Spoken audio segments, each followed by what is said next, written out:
इसकी कंसेंट के ऊपर ये एक्ट किया जा रहा है, वो पर्सन 18 साल से अबव एज का होना चाहिए।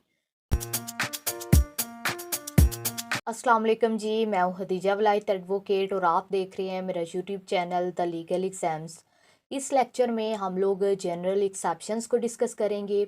इस टॉपिक को हम लोगों ने दो पार्ट्स में डिवाइड किया है। आज हम लोग सेक्शन 76 से लेके 95 तक कवर करेंगे और जो बाकी का पार्ट है जो कि प्राइवेट डिफेंस से रिलेटेड है, सेक्शन 96 से लेके 106 तक, उसको हम लोग नेक्स्ट वीडियो में कवर करेंगे।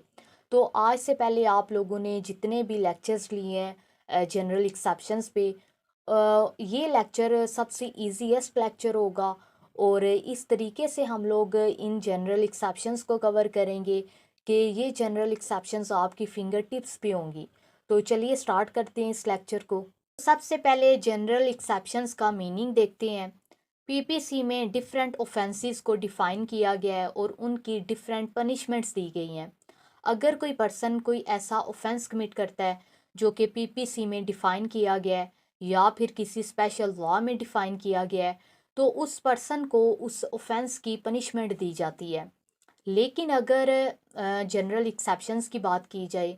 तो पीपीसी में चैप्टर 4 दिया गया है जो कि जनरल एक्सेप्शन से डील करता है। इनमें कुछ ऐसी सिचुएशंस बताई गई हैं, कुछ ऐसे सर्कमस्टांसेस दिए गए हैं, अगर तो किसी पर्सन का एक्ट इन जनरल एक्सेप्शंस में फॉल करता है तो फिर उस पर्सन के उस एक्ट को ऑफेंस कंसीडर नहीं किया जाता, बल्कि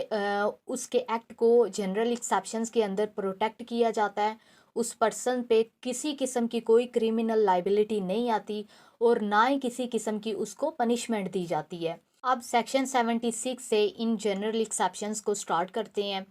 सेक्शन 76 और सेक्शन 79 में एक ही बात की गई है, मिस्टेक ऑफ फैक्ट की। इन दोनों सेक्शंस को समझने से पहले मिस्टेक ऑफ फैक्ट और मिस्टेक ऑफ लॉ को समझना बहुत ही ज़रूरी है, तभी आप लोगों को इन दोनों सेक्शंस का मीनिंग समझ आएगा। तो अगर मिस्टेक ऑफ लॉ की बात की जाए, अगर एक पर्सन कोई लॉ की वायलेशन करता है, कोई कानून तोड़ता है, कोई ऑफेंस कमिट करता है, लेकिन बाद में आके वो कोर्ट में ये प्ली लेता है कि मुझे तो इस कानून का पता ही नहीं था, मुझे तो पता ही नहीं था ये एक्ट ऑफेंस है, तो लॉ इस चीज़ को नहीं मानता। क्योंकि इस तरह तो हर बंदा पहले लॉ की वायलेशन करेगा, ऑफेंस कमिट करेगा और बाद में कोर्ट में आके ये प्ली ले लेगा कि मुझे तो पता ही नहीं था इस लॉ का। तो इस चीज़ को रोकने के लिए अगर कोई मिस्टेक ऑफ लॉ कमिट करता है तो उसे प्रोटेक्ट नहीं किया जाता, उसे उस ऑफेंस की सज़ा दी जाती है। लेकिन अगर मिस्टेक ऑफ फैक्ट की बात की जाए तो यहाँ पे हम लोग किसी किस्म की लॉ की वायलेशन नहीं करते, बल्कि हम लोग मिस्टेकनली कोई ऐसा काम कर देते हैं जो कि ऑफेंस होता है, लेकिन हमारी किसी किस्म की कोई क्रिमिनल इंटेंशन नहीं होती उस एक्ट को करने की, बल्कि मिस्टेकनली वो एक्ट हो जाता है हमसे। तो इस चीज़ को मिस्टेक ऑफ फैक्ट कहते हैं। अब मिस्टेक ऑफ फैक्ट अगर कोई कमिट करता है तो उसे मिस्टेक ऑफ फैक्ट की वजह से सज़ा नहीं दी जाती, उसके उस एक्ट को प्रोटेक्ट किया जाता है। अब सेक्शन 76 को देखते हैं। इसमें दो चीज़ों को डिफ़ाइन किया गया है। एक चीज़, अगर कोई पर्सन कोई ऐसा एक्ट करता है जो वो ये चीज़ समझ रहा है कि वो बाउंड बाय लॉ है, लॉ उससे पाबंद कर रहा है वो एक्ट करने के लिए, और वो एक्ट वो करता है, तो फिर उस एक्ट को ऑफेंस नहीं माना जाता। और दूसरी चीज़, अगर कोई पर्सन मिस्टेक ऑफ फैक्ट की वजह से खुद को बाउंड बाय लॉ समझते हुए कोई एक्ट करता है, तो फिर उसके एक्ट को ऑफेंस नहीं माना जाता, क्योंकि वो मिस्टेक ऑफ फैक्ट की वजह से खुद को बाउंड समझ रहा है, वो समझ रहा है कि लॉ उससे पाबंद कर रहा है वो एक्ट करने के लिए, लेकिन वो मिस्टेक ऑफ फैक्ट की वजह से वो एक्ट कर देता है, तो फिर उसके एक्ट को ऑफेंस नहीं कंसीडर किया जाएगा, बल्कि उसका एक्ट जनरल एक्सेप्शंस के अंदर फॉल करेगा। अब इस सेक्शन की दो इलस्ट्रेशंस दी गई हैं, उनको हम लोग देखते हैं, उसके बाद ये सेक्शन बहुत ही अच्छे से आप लोगों को समझ आ जाएगा। अब जो इलस्ट्रेशन ए है वो हमारे फर्स्ट पॉइंट से रिलेटेड है। फर्स्ट पॉइंट में हम लोगों ने देखा था कि अगर कोई पर्सन खुद को बाउंड बाय लॉ समझते हुए कोई एक्ट करता है तो उसका एक्ट ऑफेंस नहीं कंसीडर किया जाता। इलस्ट्रेशन ए में यही चीज़ डिफाइन की गई है कि एक सोल्जर है ए, वो अपने सुपीरियर ऑफिसर के आर्डर्स को फॉलो करते हुए एक हजूम पे गोली अगर चलाता है तो उसका गोली चलाना ऑफेंस नहीं माना जाएगा, क्योंकि यहाँ पे वो बाउंड बाय लॉ है। वो अपने सुपीरियर्स के आर्डर फॉलो करने के लिए वो पाबंद है। तो वो यहाँ पे अपने सुपीरियर्स के आर्डर फॉलो करते हुए हजूम पे गोली चला रहा है, तो उसका गोली चलाना जो है वो ऑफेंस नहीं कंसीडर किया जाएगा, वो जनरल एक्सेप्शंस में फॉल करेगा। उसके बाद सेक्शन 77 और 78 में जुडिशल एक्ट के बारे में बात की गई है। सेक्शन 77 में जजेस के जुडिशल एक्ट्स को प्रोटेक्ट किया गया है कि अगर कोई जज है वो अपनी ऑफिशियल ड्यूटी को परफॉर्म करते हुए कोई एक्ट करता है तो उसके उस एक्ट को ऑफेंस कंसीडर नहीं किया जाएगा। फॉर एग्जांपल एक जज है वो अपनी ड्यूटी के दौरान इन गुड फेथ कोई डिक्री पास करता है, कोई ऑर्डर पास करता है, कोई जजमेंट देता है, तो उसकी उस जजमेंट डिक्री या ऑर्डर पे अगर कोई पार्टी खुद को एग्रीव्ड समझती है तो वो उस पे एफआईआर नहीं जाके दर्ज करवा देगी कि जज ने ये सही फैसला नहीं दिया, क्योंकि अगर इस सेक्शन में जजेस के जुडिशल एक्ट्स को प्रोटेक्ट ना किया जाए तो हर कोई उठ के तो जजेस पे एफआईआर दर्ज करवा देगा उनके हर फैसले के अगेंस्ट। तो इसलिए जजेस के जो जुडिशल एक्ट्स हैं उनको प्रोटेक्ट किया गया है। उसके बाद सेक्शन 78 में जो कोर्ट के ऑफिसर्स वगैरह हैं या कोई भी ऐसा पर्सन जो कोर्ट के आर्डर पे कोई एक्ट कर रहा है तो उस पर्सन को प्रोटेक्ट किया गया है। फॉर एग्जांपल अगर कोर्ट कोई आर्डर पास करती है, कोई जजमेंट पास करती है और कोर्ट का ऑफिसर या कोई भी पर्सन अगर उस आर्डर या उस जजमेंट को एग्जीक्यूट करवाने के लिए कोई एक्ट करता है तो फिर उसके एक्ट को प्रोटेक्ट किया जाता है, वो एक्ट ऑफेंस कंसीडर नहीं किया जाता। ये एक्सीडेंट से डील करता है। फॉर एग्जांपल अगर आप कोई लॉफुल एक्ट कर रहे हैं और लॉफुल मैनर में कर रहे हैं वो काम, और आपकी कोई इंटेंशन नहीं है और ना ही आपके नॉलेज में है कि मेरे इस एक्ट से कोई ऑफेंस कमिट हो जाएगा, तो अगर वो लॉफुल काम करते हुए कोई ऑफेंस कमिट हो जाता है विदाउट क्रिमिनल इंटेंशन, तो फिर वो एक्ट ऑफेंस नहीं कंसीडर किया जाएगा बल्कि वो जनरल एक्सेप्शन में आएगा। फॉर एग्जांपल एक पर्सन है ए जो कि लकड़ियां काट रहा है कुल्हाड़े के साथ, और उसके पीछे कोई और पर्सन भी बैठा हुआ है, इस चीज़ का उसे नॉलेज नहीं है, वो अपना काम कर रहा है और अचानक से उसके हाथ से वो कुल्हाड़ा छूटता है और जाके उस पर्सन जो उसके पीछे बैठा हुआ है उस पर्सन के सर पे लगता है और उसकी डेथ हो जाती है। अब यहाँ पे जो ए है उसने कोई ऑफेंस कमिट नहीं किया, क्योंकि यहाँ पे वो लॉफुल एक्ट कर रहा है और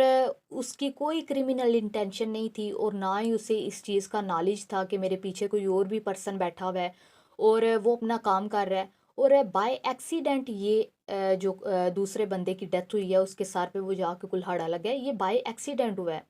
उसके नॉलेज में ना ही था और ना ही उसकी इंटेंशन थी। तो यहाँ पे जो ए का एक्ट है वो सेक्शन 80 के अंदर प्रोटेक्टेड है। उसके बाद जो सेक्शन 81 है ये बड़ा इजी सेक्शन है। इस सेक्शन में बताया गया है कि अगर एक person without criminal intention in good faith कोई ऐसा एक्ट करता है, किसी पर्सन को या उसकी प्रॉपर्टी को बचाने के लिए कोई ऐसा एक्ट करता है जो कि ऑफेंस होता है, तो वो ऑफेंस कंसीडर नहीं किया जाता, क्योंकि यहाँ पे वो किसी पर्सन को या किसी की प्रॉपर्टी को बड़े नुकसान से बचाने के लिए अगर कोई छोटा नुकसान करता है तो वहाँ पे उसका जो ऑफेंस होगा वो ऑफेंस कंसीडर नहीं किया जाएगा। उसके बाद जो सेक्शन 82 और 83 हैं ये चाइल्ड से डील करते हैं। सेक्शन 82 में बताया गया है कि अगर कोई 7 साल से कम एज का बच्चा कोई एक्ट करता है जो कि ऑफेंस है तो वो ऑफेंस कंसीडर नहीं किया जाएगा, क्योंकि 7 साल से कम एज के बच्चे को तो पता ही नहीं है कि जो वो एक्ट कर रहा है उसके कॉन्सिक्वेंसेस क्या होंगे, उसकी उस एक्ट की नेचर क्या है, या जो वो एक्ट कर रहा है क्या वो ऑफेंस है। तो ये सारी चीज़ें 7 साल से कम एज के बच्चे को नहीं पता, तो इसलिए अगर वो कोई ऑफेंस कमिट करता है तो वो ऑफेंस की कैटेगरी में नहीं आएगा बल्कि वो जनरल एक्सेप्शंस में प्रोटेक्टेड है। उसके बाद जो सेक्शन 83 है इसमें बताया गया है कि अगर कोई ऐसा बच्चा है जो कि अबव 7 ईयर्स है, 7 साल से ज़्यादा उसकी एज है लेकिन 12 साल से वो कम एज का है, और वो अगर कोई ऑफेंस कमिट करता है तो वो भी ऑफेंस की कैटेगरी में नहीं आएगा। लेकिन यहाँ पे कोर्ट एक चीज़ देखेगी, कोर्ट यहाँ पे ये चीज़ डिटर्मन करेगी कि ये जो बच्चा 7 साल से ज़्यादा एज का है और 12 साल से कम इसकी एज है, क्या ये बच्चा इतना मच्योर है, इस बच्चे को इतनी सेंस है कि जो ये एक्ट कर रहा है उसके कॉन्सिक्वेंसेस क्या होंगे। तो यहाँ पे कोर्ट डिटर्मन करेगी, अगर तो बच्चा जो है वो इतना मच्योर है कि वो अंडरस्टैंड कर सकता है जो उसने एक्ट किया है उसके कॉन्सिक्वेंसेस उसको पता है, तो फिर ये जनरल एक्सेप्शन उस पे अप्लाई नहीं होगी। लेकिन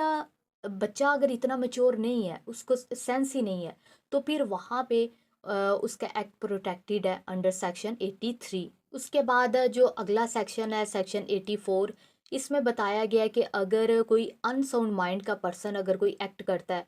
कोई ऐसा पर्सन जिसका ज़हनी तवाज़न ही ठीक नहीं है, तो वो अगर कोई एक्ट करता है, कोई ऑफेंस कमिट करता है, तो वो भी ऑफेंस की कैटेगरी में नहीं आएगा। क्योंकि जो अनसाउंड माइंड का पर्सन है उसे तो पता ही नहीं है कि क्या सही है, क्या गलत है, या फिर कौन सी चीज़ जो है वो लॉ के अगेंस्ट है, या फिर जो वो एक्ट कर रहा है वो तो कैपेबल ही नहीं है उस एक्ट की नेचर, उसके कॉन्सिक्वेंसेस को समझने का। तो यहाँ पे उसका एक्ट जो है वो जनरल एक्सेप्शन में आएगा। उसके बाद जो अगला सेक्शन है सेक्शन 85 और 86, ये दोनों सेक्शंस इंटॉक्सिकेशन की बात करते हैं कि अगर कोई बंदा नशे की हालत में कोई एक्ट करता है तो उसके कॉन्सिक्वेंसेस क्या होंगे। तो सेक्शन 85 में बताया गया है कि अगर कोई पर्सन जो कि नशे की हालत में है और वो नशा उसने अपनी मर्ज़ी से नहीं लिया, किसी ने ज़बरदस्ती उसको नशा दिया है, या फिर किसी ने अगर उसको कोई नशावर चीज़ दी है जिसका उसे नॉलेज नहीं है, और उसने नशे की हालत में अगर कोई ऑफेंस कमिट कर दिया है, तो वो ऑफेंस कंसीडर नहीं किया जाएगा। क्योंकि नशे की हालत में वो तो कैपेबल ही नहीं है कि क्या चीज़ सही है क्या गलत है, वो अपने एक्ट के कॉन्सिक्वेंसेस को अंडरस्टैंड करने का कैपेबल ही नहीं है, और जो नशा उससे पिलाया गया है वो उसने खुद अपनी मर्ज़ी से नहीं लिया, तो इसलिए उसका जो एक्ट होगा वो प्रोटेक्टेड है अंडर सेक्शन 85। उसके बाद जो 86 है वो भी इसी से सेम मिलता जुलता सेक्शन है। तो सेक्शन 86 में दो चीज़ों के बारे में बात की गई है। जो फर्स्ट पॉइंट है, अगर तो कोई बंदा नशे की हालत में है और वो अगर कोई एक्ट करता है जिस एक्ट को तभी ऑफेंस कंसीडर किया जाता है अगर तो वो एक्ट विद इंटेंशन और विद नॉलेज किया जाए। लेकिन अगर ये बंदा जो कि नशे की हालत में वो एक्ट कर रहा है, उसने अगर अपनी मर्ज़ी से नशा किया हुआ है और वो अगर वो एक्ट करता है, तो ये कंसीडर किया जाएगा कि यहाँ पे इस बंदे की इंटेंशन भी है और नॉलेज भी है इसे। ऐसे कंसीडर किया जाएगा, अगर ये नशे की हालत में ना होता तो इसकी इंटेंशन होती उस एक्ट को करने की और इसे नॉलेज भी होता, तो सेम उसी तरीके से इसे ट्रीट किया जाएगा और इससे उस ऑफेंस की सज़ा भी मिलेगी। लेकिन दूसरे पॉइंट में बताया गया है कि अगर ये नशा ये अपनी मर्ज़ी से नहीं लेता और ना इसे नॉलेज है, कोई बंदा ज़बरदस्ती इसे नशा पिलाता है या फिर किसी बंदे ने इसे नशा दिया है और इसे इसका नॉलेज ही नहीं है, और उसके बाद अगर ये कोई एक्ट करता है जो कि ऑफेंस है, तो फिर वहाँ पे उस ऑफेंस को ऑफेंस कंसीडर नहीं किया जाएगा, बल्कि वो जनरल एक्सेप्शन में आएगा। के बाद जो सेक्शन 87 से लेके 90 तक है, ये कंसेंट से डील करते हैं। सेक्शन 87 में बताया गया है कि अगर एक पर्सन दूसरे पर्सन की कंसेंट के साथ कोई एक्ट करता है और अगर उसकी कोई क्रिमिनल इंटेंशन नहीं है दूसरे पर्सन को हर्ट काज करने की या उसकी डेथ काज करने की, और ना ही उसके नॉलेज में है कि जो वो एक्ट करने लगा है उससे दूसरे बंदे की डेथ काज हो जाएगी, तो दूसरे बंदे को अगर हर्ट काज हो जाता है या उसकी डेथ काज हो जाती है, तो यहाँ पे जो बंदा उसकी कंसेंट के साथ ये एक्ट कर रहा है उसने यहाँ पे कोई ऑफेंस कमिट नहीं किया। लेकिन यहाँ पे एक कंडीशन ऐड की गई है कि जो बंदा कंसेंट दे रहा है, जिसकी कंसेंट के ऊपर ये एक्ट किया जा रहा है, वो पर्सन 18 साल से अबव एज का होना चाहिए। तो फिर अगर वो अपनी कंसेंट देता है और कोई हर्ट उसे काज हो जाता है या डेथ उसकी काज हो जाती है, तो फिर यहाँ पे कोई ऑफेंस कमिट नहीं हुआ। यहाँ पे ये जो उस पर्सन का एक्ट था जिसने दूसरे की कंसेंट के साथ ही एक्ट किया है, ये एक्ट जनरल एक्सेप्शंस में आएगा। इसको एक एग्जांपल से अगर समझे तो जैसे आप लोग रेसलिंग वगैरह या बॉक्सिंग वगैरह इस तरह की जितनी भी स्पोर्ट्स वगैरह जिनमें पहले प्लेयर से कंसेंट ली जाती है कि अगर तुम्हें हर्ट काज हो जाता है या फिर डेथ काज हो जाती है, तो वहाँ पे किसी किस्म का कोई लीगल एक्शन नहीं लिया जाएगा तुम्हारे बिहाफ पे, या अगर तुम्हें हर्ट काज होता है तो तुम कोई लीगल प्रोसीडिंग्स जो है वो स्टार्ट नहीं करोगे दूसरे प्लेयर के अगेंस्ट। तो इस तरह की जितनी भी स्पोर्ट्स हैं जहाँ पे प्लेयर खुद कंसेंट देता है, और स्पोर्ट्स के दौरान अगर उसको हर्ट काज हो जाता है या कुछ भी होता है, तो यहाँ पे किसी किस्म का कोई ऑफेंस कमिट नहीं होता। यहाँ पे वो जो एक्ट होता है वो जनरल एक्सेप्शंस के अंदर आता है। उसके बाद जो सेक्शन 88 है, यहाँ पे जो डॉक्टर्स अपने पेशेंट से कंसेंट लेते हैं उसकी सर्जरी वगैरह करने से पहले, उस चीज़ को सेक्शन 88 में डिफ़ाइन किया गया है, और जो डॉक्टर्स हैं उनके एक्ट को प्रोटेक्ट किया गया है। अगर 88 में बताया गया कि अगर एक पर्सन दूसरे पर्सन की कंसेंट के साथ कोई एक्ट करता है, और वो एक्ट इन गुड फेथ करता है दूसरे पर्सन के बेनिफिट के लिए, और उसकी कोई क्रिमिनल इंटेंशन नहीं होती दूसरे पर्सन की डेथ काज करने की, और अगर उसके एक्ट से दूसरे पर्सन को किसी किस्म का नुकसान होता है या उसकी डेथ काज हो जाती है, तो यहाँ पे ये कोई भी ऑफेंस कमिट नहीं होता। जैसे मैंने पहले डॉक्टर्स का बताया है कि अगर एक डॉक्टर अपने पेशेंट की सर्जरी करने से पहले उसकी कंसेंट लेता है और उसके बाद उसकी सर्जरी करता है, तो यहाँ पे जो डॉक्टर है वो इन गुड फेथ उसकी सर्जरी कर रहा है, उसके बेनिफिट के लिए कर रहा है, उस पेशेंट की जान बचाने के लिए वो यहाँ पे ये सर्जरी कर रहा है। यहाँ पे जो डॉक्टर है उसकी किसी किस्म की कोई क्रिमिनल इंटेंशन नहीं है अपने जो पेशेंट है उसको मारने की। तो यहाँ पे अगर पेशेंट की डेथ हो जाती है, तो जो डॉक्टर है उसने किसी किस्म का कोई ऑफेंस कमिट नहीं किया, उसका जो एक्ट है वो इस सेक्शन 88 में प्रोटेक्टेड है, उस पर किसी किस्म की कोई क्रिमिनल लाइबिलिटी नहीं आएगी। उसके बाद सेक्शन 89, इसमें भी कंसेंट की बात की गई है कि अगर एक पर्सन किसी चाइल्ड के बेनिफिट के लिए जो कि अंडर 12 ईयर्स है, या फिर किसी इनसेन पर्सन के लिए कोई ऐसा एक्ट करता है जो कि वैसे ऑफेंस है, लेकिन वो एक्ट उसके बेनिफिट के लिए कर रहा है, इन गुड फेथ कर रहा है, और उस बच्चे या फिर उस इनसेन पर्सन के गार्डियन की कंसेंट के साथ कर रहा है, या फिर अगर उसका कोई गार्डियन नहीं है तो कोई ऐसा पर्सन जिसके पास लॉफुल चार्ज हो उस बच्चे का, तो इस तरह अगर कोई पर्सन कोई एक्ट करता है तो वो ऑफेंस कंसीडर नहीं किया जाएगा। लेकिन इसमें तीन एक्सप्लेनेशंस बताई गई हैं, तीन प्रोवाइज़ो इसी सेक्शन में ऐड की गई हैं। फर्स्ट प्रोवाइज़ो में कह रहे हैं कि अगर ये जो पर्सन बच्चे